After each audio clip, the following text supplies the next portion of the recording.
say I think the biggest thing that people benefit from is getting back to walking within certain uh,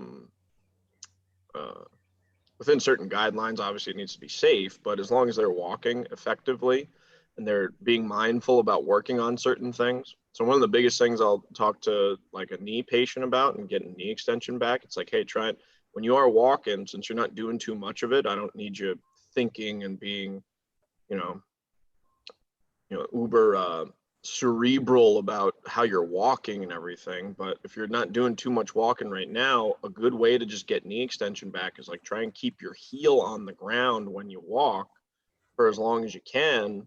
You should feel a nice big stretch on the back of your knee. You'll feel it should feel a little bit more stable as you're walking too. So if he's just walking for like 2 or 3 minutes at a piece right now because he just got his knee replacement, right. An easy way to literally just exercise it is like, hey, just be a little bit more mindful about how you're walking right now. Campo, can you explain what just keeping the heel on the ground a little bit longer does in terms of getting the extension back? So think about if I'm walking forward with my right foot, put my foot on the ground and I keep that heel down, and then I'm progressing my left side in front of my right side.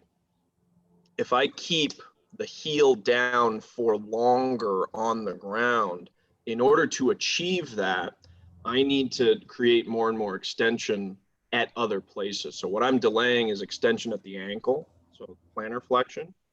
And in order to delay that, I need to utilize knee extension or hip extension before I achieve that extension at the ankle.